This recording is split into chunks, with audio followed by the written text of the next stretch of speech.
as it approaches the subject of education, has a radically different purpose than does Christianity. I think we can best understand humanism by going to the first humanist manifesto. Now, the first humanist manifesto that most people are familiar with is the one that was issued in the 1930s. But actually, the original humanist manifesto goes back to the Garden of Eden. The tempter said, "Ye shall be as God, every man his own God, knowing," that is, determining for yourself what constitutes good and evil. This is the first and great humanist manifesto. It is at the root of all sin and of all humanism, because humanism is that religion which logically develops the implications of the fall into a religion.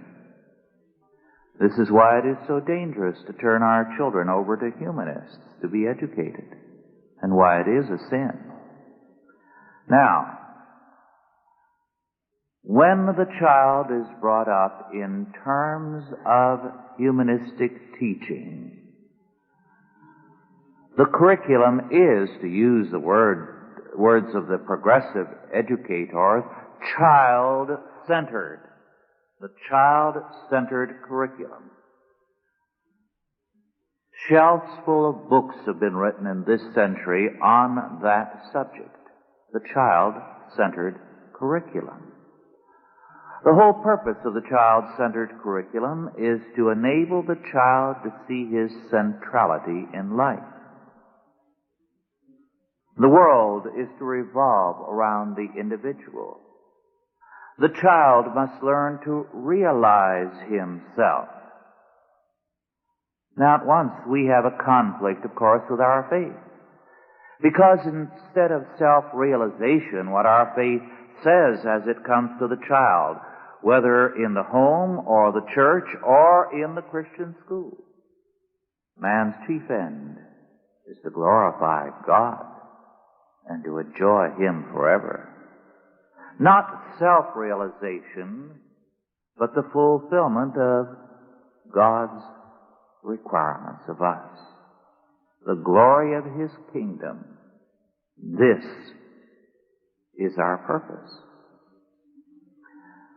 Now, ideas do have consequences. If we believe something, we're going to act on it. Some years ago, one very astute psychologist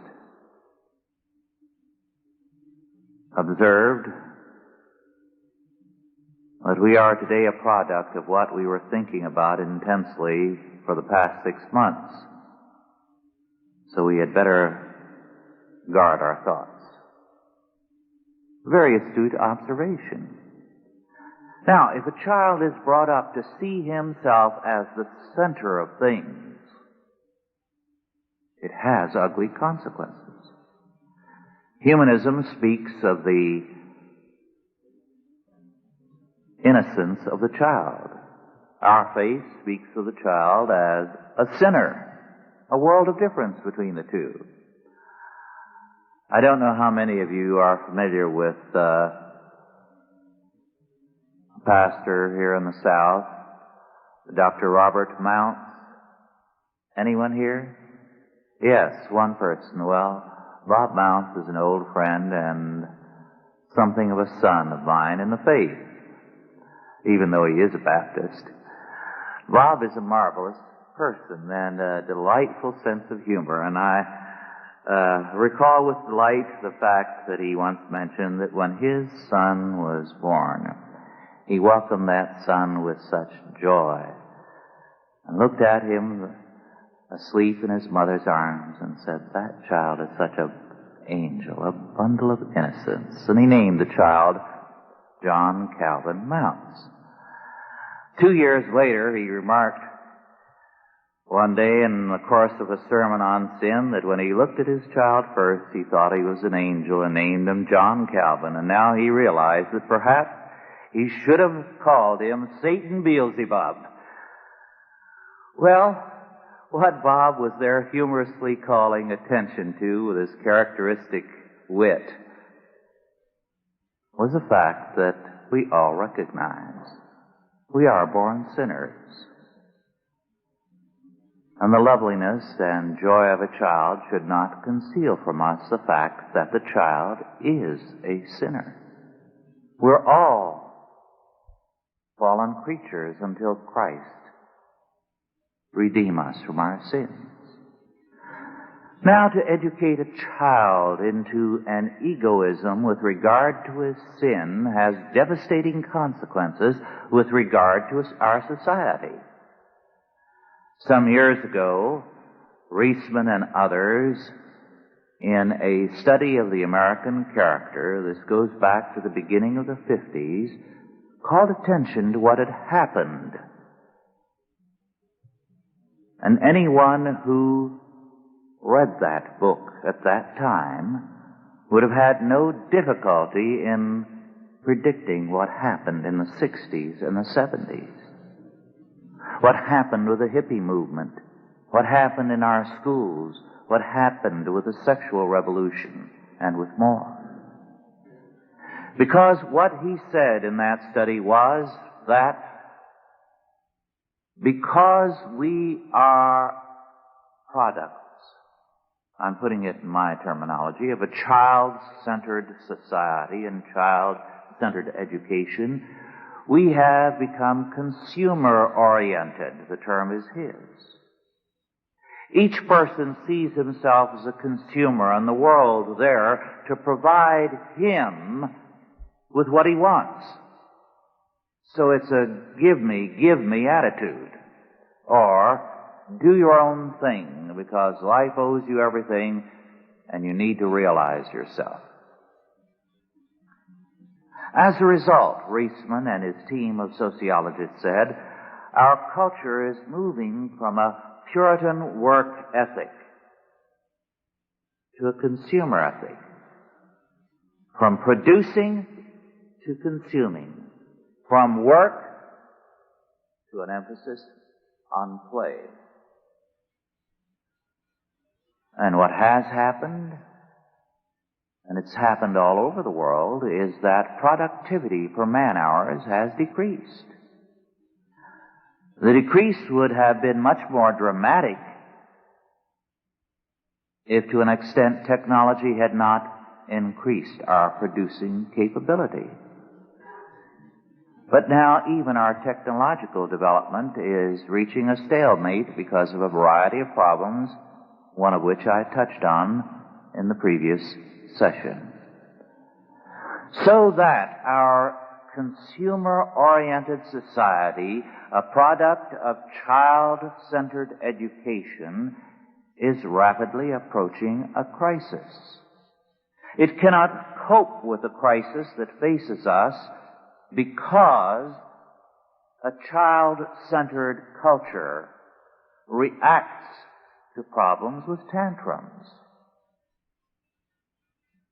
not with responsibility.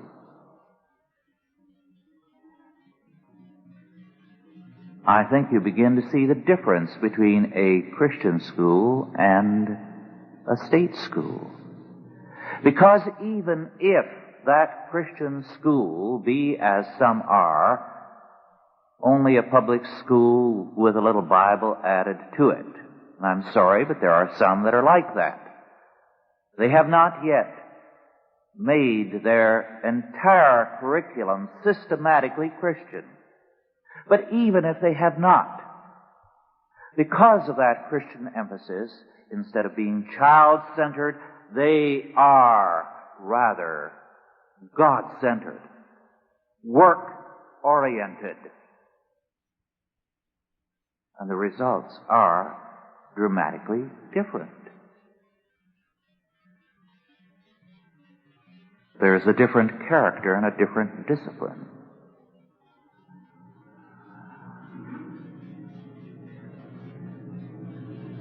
I have seen case after case where people have been horrified at what happens when the child starts going to school. Just the other day, a woman told me about going shopping with a friend, and they went in the friend's car, and the friend dropped her off, and the mother turned to the kindergarten boy in the back seat and said, "Say goodbye to Mrs. W." And the boy, a kindergartner, looked up solemnly and said, "Goodbye, dummy."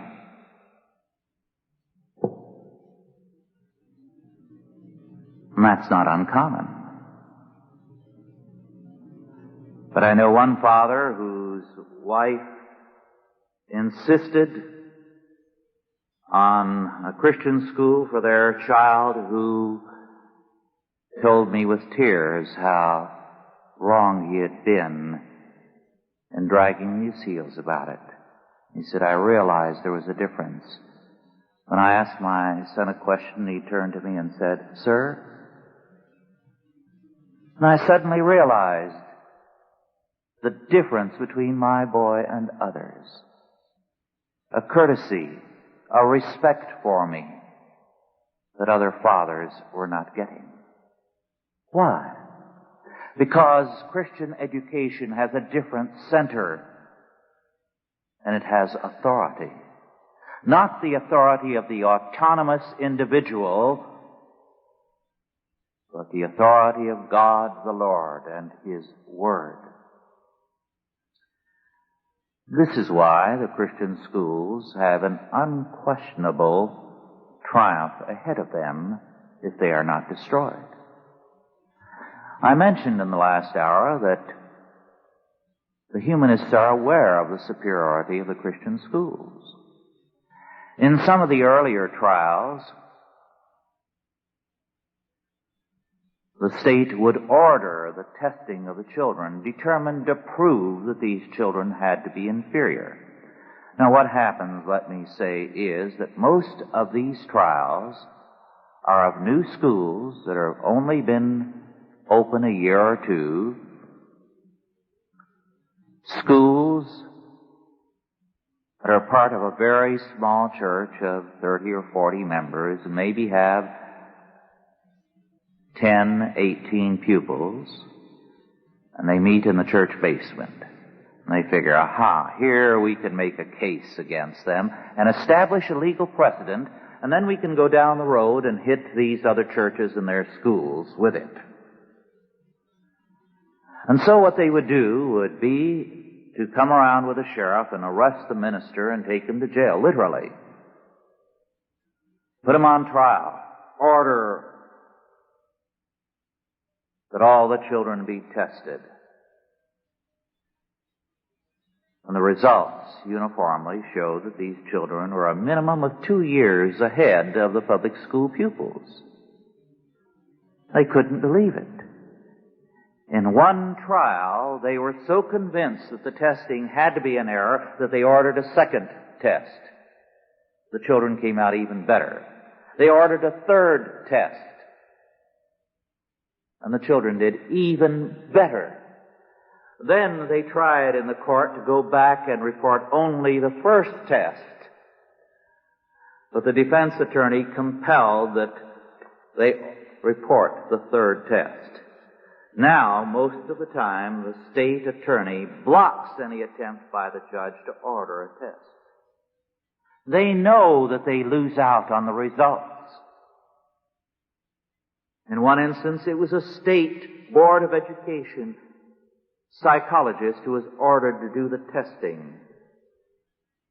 The results were not as good as in most cases. It was a very new school. There was no question in the state psychologist's mind of what was being done in that school, even though they were very new and just barely underway. The state moved to bar his testimony. One of their own men.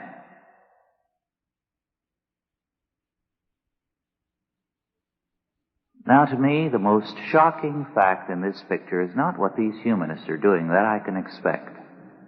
It is that Christian people, parents and church members, drag their heels at the idea of starting a Christian school, or oppose it. I can understand the opposition of these people because they see the handwriting on the wall. They recognize that if these Christian schools continue to grow at the rate they are growing today, several new ones every day, by the end of this century, there will be virtually no public schools. Every child in this country will be in a Christian school and will believe the Bible from cover to cover. It will give us a different country, will it not? The state educators know what they are facing. Moreover, they fully recognize that their products cannot compete with ours. Their writings really are bordering on the hysterical and the totalitarian.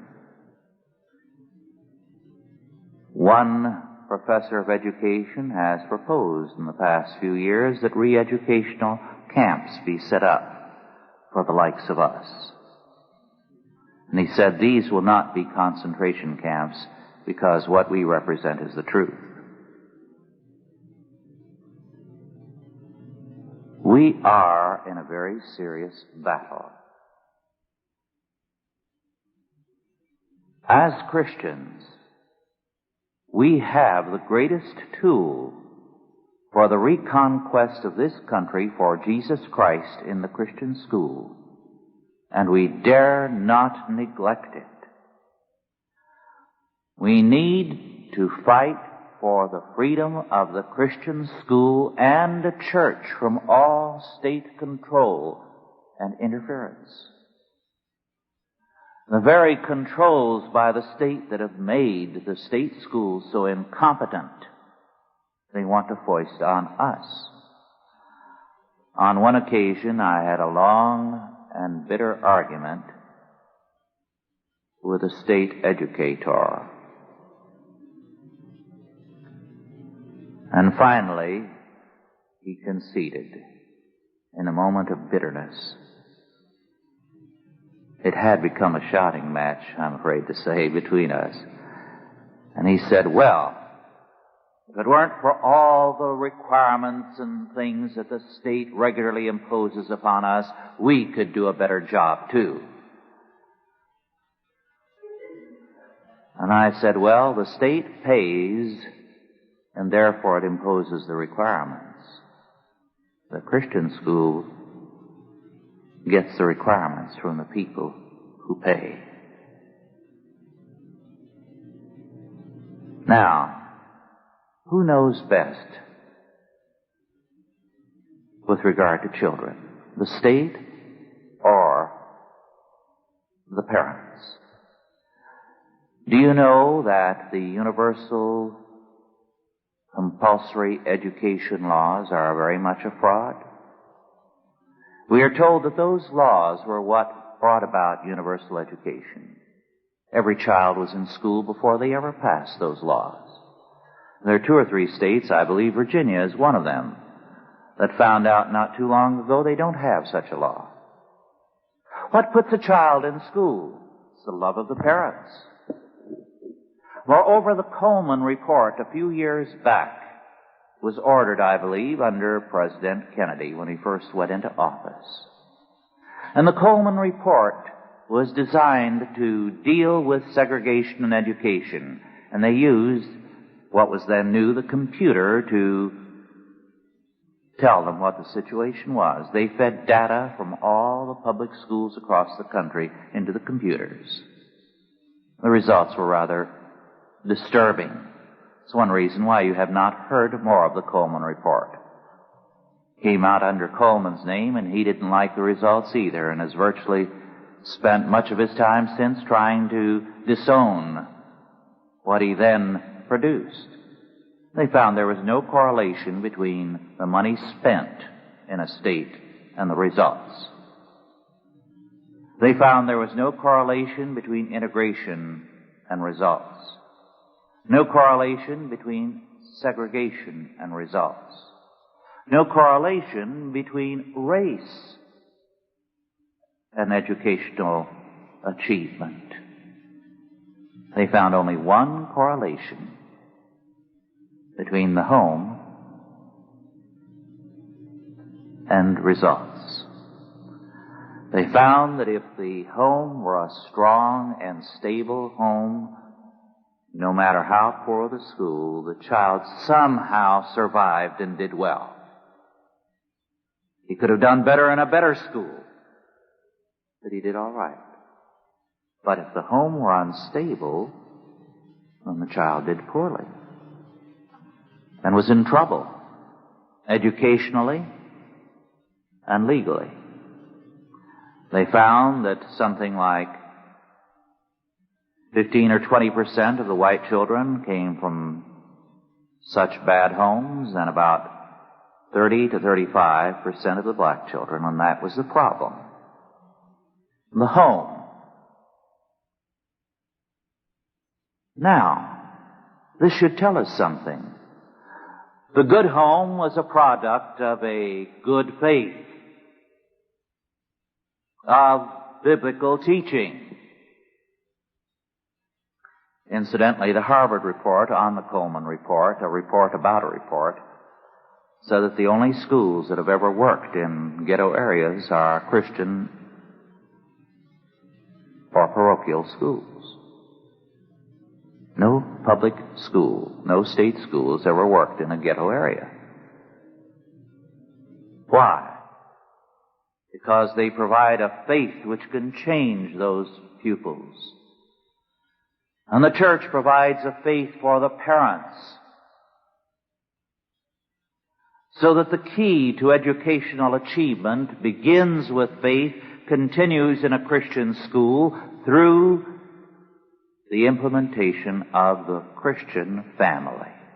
It takes the Christian faith, the church, working with a Christian family through a Christian school, and the results are without equal. Here we have the key. Now, you know, since I was a teenager, I've followed a great deal of what's gone on in politics and attempts by various people to turn the direction of this country around and restore America to what it once was. It has gone astray. Badly. I believe it was just 2 weeks ago I was in the Midwest in what was once the backbone of this country. It was settled in the 1830s by Yankees from New England, all of whom were churchgoers. Then it saw immigrations later on in the century of Germans and Hollanders. It's a white man's country.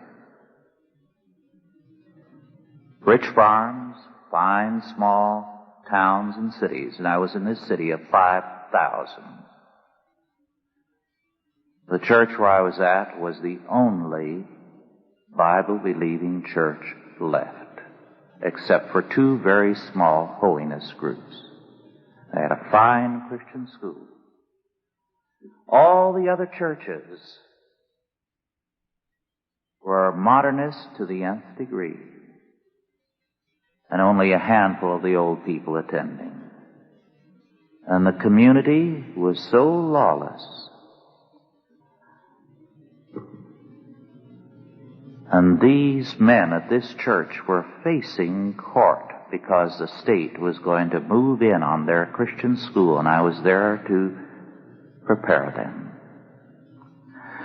They reported that child molesters from that community were driving right onto the Christian and public school grounds to try to seize girls regularly.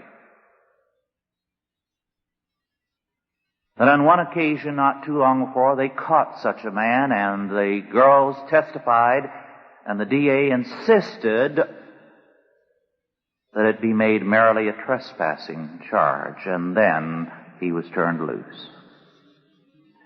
In the second case, they chased the man and caught him, and they were threatened because they were violating the man's rights.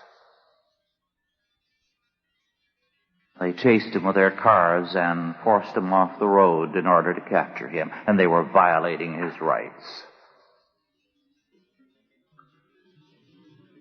And so the men were saying, what are we going to do to protect our wives and our daughters? There were no ghettos in that area. But there was no faith. And this is the key. Now, God has given us a very simple way. This is the victory which overcometh the world, even our faith. Christian church, a Christian family, a Christian school.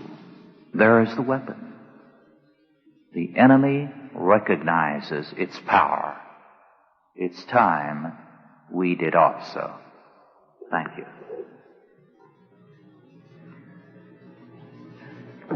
Different things that may have come to your mind. Yes.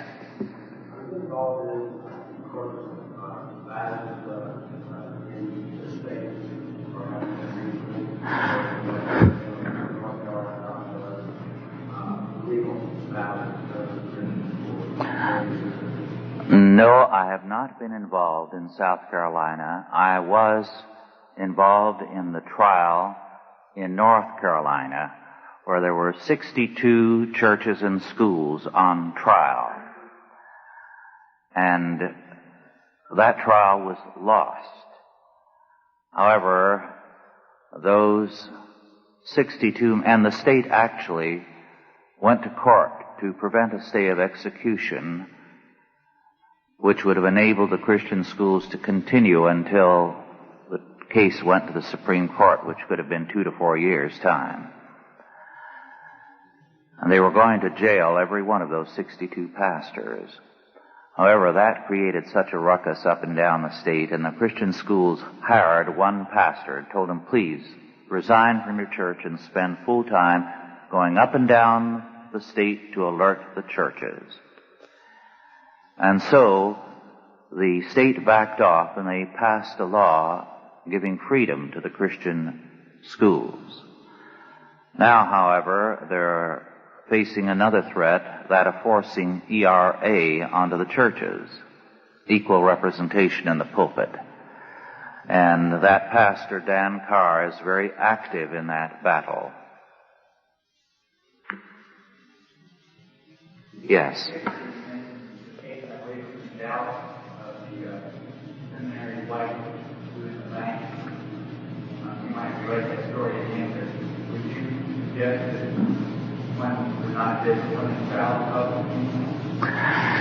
Yes, the question has reference to an illustration I cited yesterday of a seminary student in Texas who sent his wife to the bank to borrow $800, a short-term loan, because they needed the money. He was going to seminary and he was also working.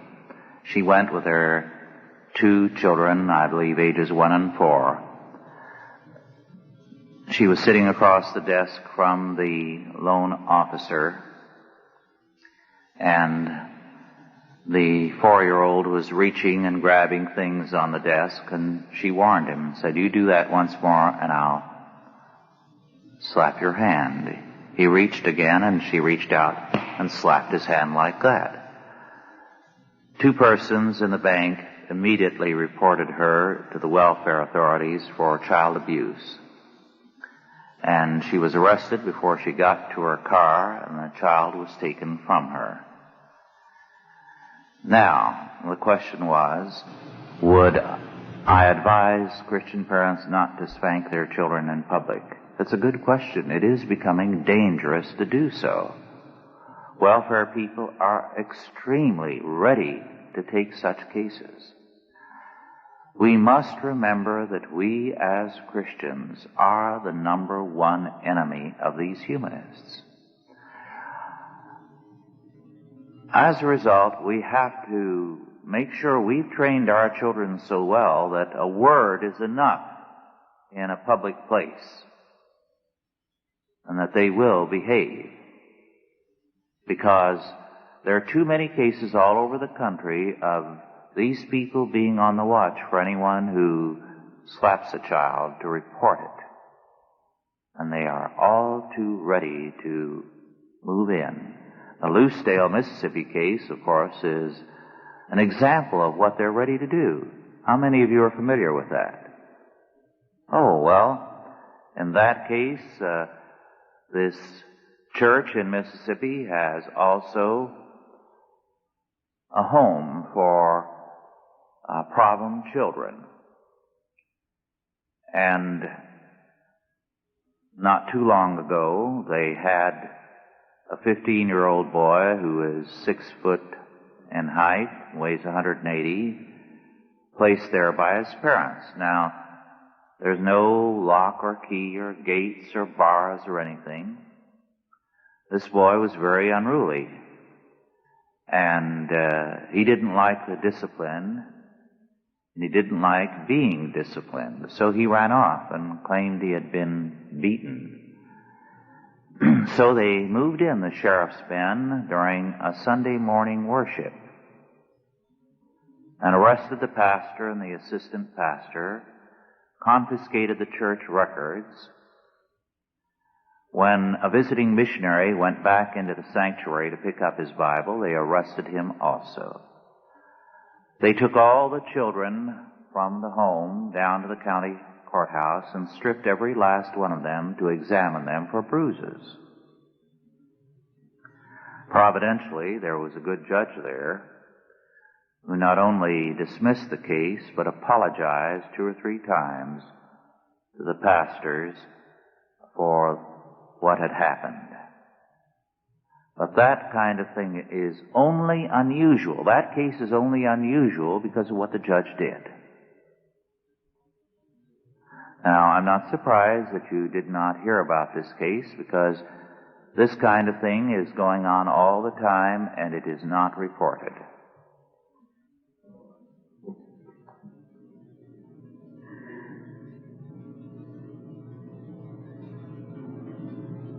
Yes.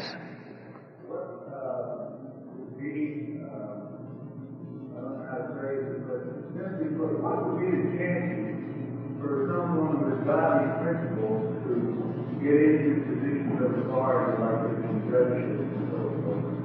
And perhaps what methods, if any, would they use to obtain these types of methods that they might have a certain position of authority?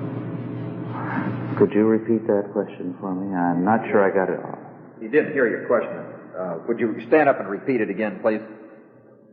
We find that humanists are in, humanists are in control in many state institutions and so forth. What would be the chances of Christian people with godly principles, getting into these situations, and what perhaps would be their ministry in areas such as this, seeing how they're so overwhelmed? Would there be any good done with people getting into positions such as this? Yes, we need Christians in public office. We are the most poorly represented of any group in the country. The humanists, the socialists are all well represented, but the Christians, who are the majority in this country, have almost no representation. We need to elect godly judges. And our Lord says, by their fruit shall ye know them. So a mere profession of being born again is not enough. Now, it is important, therefore, for us to organize politically. We've had a crisis, I referred to it yesterday, in California, where we have 61 or more churches that are going to be sold by the state for non-payment of taxes, because the state taxed them and they refused to pay because they took a stand against homosexual rights. And the state said, you're political now, therefore you're no longer a church. Now, I think we're going to turn that situation around by legislation. Just by getting Christians organized. We have organized a group, among others, Californians for Biblical Morality. We have now about 700 ministers in the group, and every one of them work on their congregations, and some of them tell them, you come to church Sunday morning with pencil and paper. We're going to write a letter to Assemblyman so-and-so or Senator so-and-so about such and such a bill which would destroy what we as Christians believe in. One church got 5,000 letters into the Attorney General's office on one issue, and if you think the Attorney General wasn't floored, you're very, very wrong. He was very upset. We hope in 2 years' time, it was just organized last October, to have 1 million Christians in the state of California ready to stand up and let the legislature know where we stand. And if you think the legislators are not a little queasy already, you're very wrong, because they are afraid of organized groups. And we need to organize to let them know what we think and to elect our own people. Yes. It seems to me that one of the problems we have is being able to communicate each other across our nation. Do you have any development to speak of, any encouragement in the area of the latest type of communication that shouldn't be a Yes, various state groups are now regularly in communication. State groups of teachers, especially. The Christian schools were first on the firing line. So, for example, the Alabama Christian School Association, the Ohio Christian School Association, the New England Christian School Association, and a number of others are regularly in communication. And I can usually expect a call from one or another of them during the course of a week, as these and other like groups take counsel together on one or another issue. We have 2 or 3 very fine groups in Washington now that represent the Christian cause. This is how we were able to put handcuffs on the IRS for a year with regard to Christian schools. We hope to renew it as of this June. And we were able to do it because we got a flood of letters into congressmen and senators. They didn't want to do it, but they were afraid of the voters. So things are beginning to take place here. We must never forget that we have a duty to stand up and fight against these humanists, to defend the freedom of Christ's church.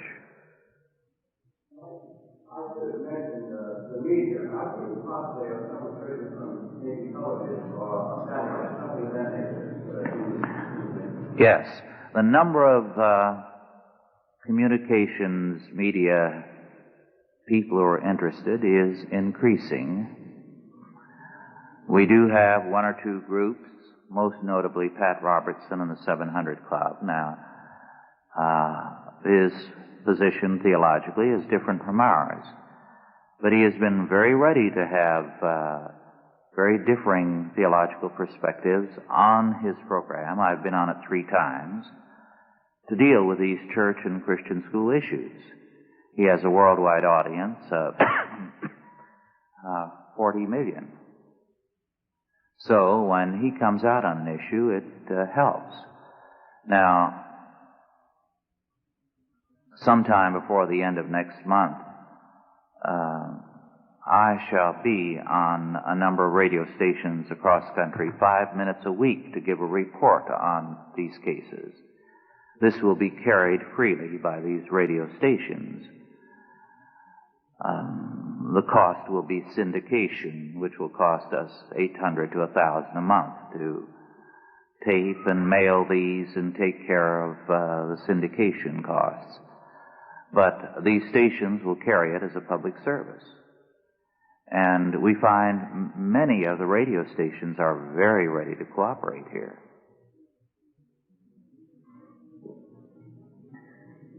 Yes. You talk about the principle of what about the use of practice and strategy to do the methods of practice to control policy Yes. The attitude of the IRS and of the various states is that tax exemption is a subsidy from the state. That's a new doctrine. Tax exemption was what the early church fought for in relationship to Rome. Rome was ready at all times to say to the church, just apply, and we'll make you a legal religion on the condition that you recognize the right of the state to control religion. And you say one thing as you get it: Caesar is Lord. Well, the church made its baptismal confession, Jesus Christ is Lord. It fought at all times on the issue that because Jesus Christ is Lord over Caesar, not Caesar over Christ, Caesar could never tax that which belongs to Jesus Christ, his church and school. Rome went to all lengths to try to persuade the Christians to become legal. The attitude of the church was any church that accepted a legal status was not a church, and they wouldn't recognize it as such. And that was what the first great split in the church was when the persecutions ended. Those who refused to allow the compromising churches back into fellowship, and those who said we can and must forgive them and receive them. Rome went so far, one emperor had a statue made of Jesus and put into his private chapel, and let it be known that he prayed to Jesus every so often. And so the rulers, the governors, and consuls would say to the Christians, look, our emperor has a high regard for your Jesus. He's ready to recognize him as a God and to pray to him. Now what's your fuss about? Why don't you submit and be licensed as a legal religion? And they refused. Now that's how the Christian church got its tax exemption, by refusing to allow the state to have any control over anything that belongs to Jesus Christ. This is why we have the word sanctuary for the place of worship. Because once you set foot on the church grounds, you had a sanctuary from the state. It could not come on to the church's property. It was like an embassy. And that's why Paul says we are ambassadors of Jesus Christ. We have extraterritorial rights. It's foreign ground here. It's a part of heaven. You're on earth. And this is why, because they were able to communicate that idea, when Thomas à Becket was killed in the sanctuary by Henry's men, the whole of Europe reacted with horror. Whatever his quarrel with Thomas à Becket may have been, to enter into the sanctuary of God and there to kill a man was a fearful offense, because it is a sanctuary. It does not belong to the state. The state cannot come on the grounds of the church without changing its position and coming as a petitioner, a worshiper, never as a lord over Christ. Now, the extent to which the church sometimes carried this can be illustrated. We had in the 60s and early 70s, the long-haired craze on the part of the hippies, their hair halfway down their shoulders. Well, that was a part of the barbarian style in Europe. The German tribes, the Frankish tribes, all the various peoples of Europe originally had that style. And the church in the early days, and for some centuries, any time anybody came around, no matter whether he was a feudal lord or one of the king's men, the pastor would stop the services and order some of the deacons to wrestle the man to the ground, and they would shear him right then and there. And they said, "You come into the Lord's house on the Lord's terms." And this is what Scripture says about long hair in a man. Now, that's how they regarded the immunity of the church and anything that belonged to the church from the state. Yes, was there?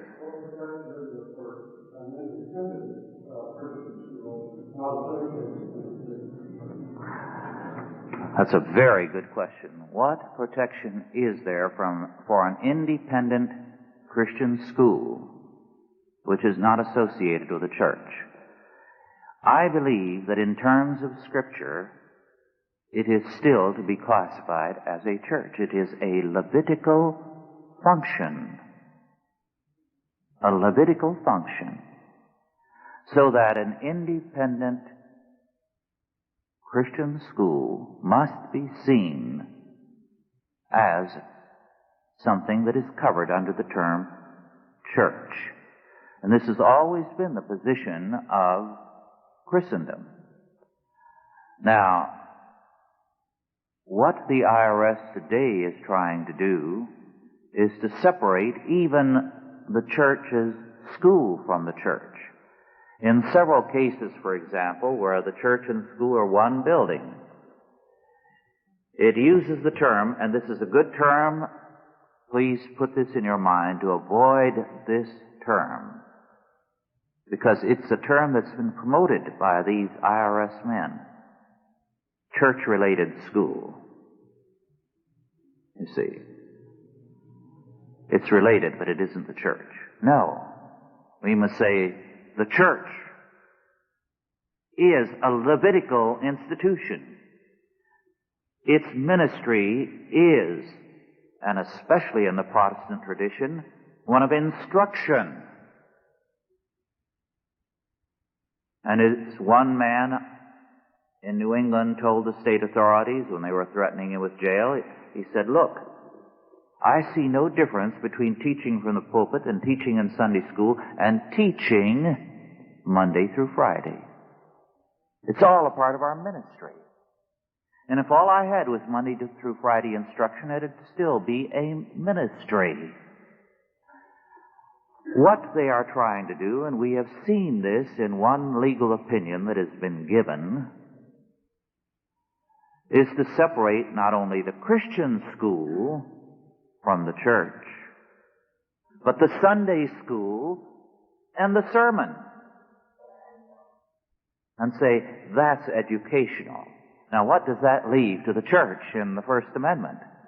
Why, only if you have a liturgy, you see, in Greek or in Latin, and now the Catholics have abandoned even that, is it immune in terms of the First Amendment. But for us, it is all one ministry, instruction. Yes?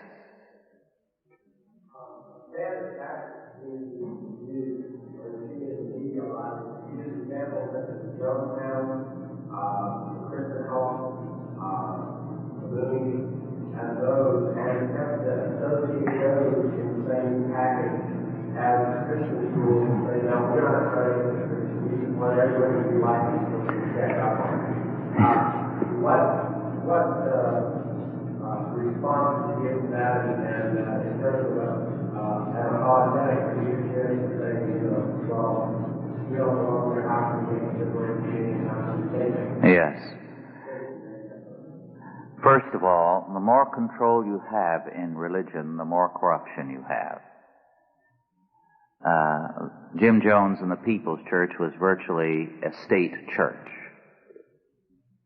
It was totally political, controlled by politicians, working with politicians, getting state and federal funds and the like. Now, if you're going to control the Moonies, you will end up by controlling every American. Because to prevent what the Moonies are doing, and I don't like what they're doing, you would have to pass laws that would take every church's freedom away and every religion. Now, freedom will involve abuses. But if we're going to abolish abuses in government the same way, or in civil government, we'd have to abolish state and federal government. After all, where is there the most corruption in our society? Is it not in state and federal agencies? They are the most corrupt. I heard one businessman in California say, I would rather deal with the mafia than the federal government. And he said that after having had 2 years when the federal government was determined to get him because he was independent. And they moved IRS men into a room in his place just to sit there month after month after month, to look for something, to invent something in order to nail him. And he said all the mafia would demand would be a payoff every now and then as a license. But he said a license with the federal government isn't enough. Now, I know from men who are in the oil companies and in banks and so on that at every election both parties come around with a shakedown. This is how much we expect from you this year. And they either give or else. Because federal inspectors will come around and will find some excuse to make them pay several times as much. This is why most of the big corporations are so cowardly. By this means of payoff, they have step by step forsaken all sense of fight and freedom. Now, we can't expect any laws by a government that has gotten so big and so tyrannical to help improve the situation with regard to religion. It will only make it worse. Moreover, some years ago, Curtis, a legal expert, said, a law never means what it was intended to mean, but what the courts can make it to mean. So every time you pass a law, it is dangerous. I'd rather have the Moonies than the IRS.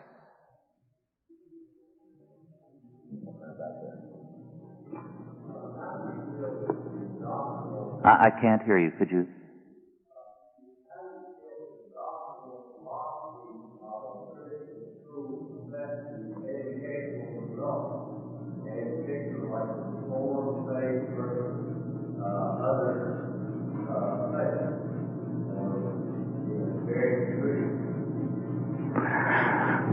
How does the doctrinal philosophy of a Christian school affect the school? Well, very greatly. Very greatly. One of the interesting things to me is that the Christian school is creating a revival of the Reformed faith.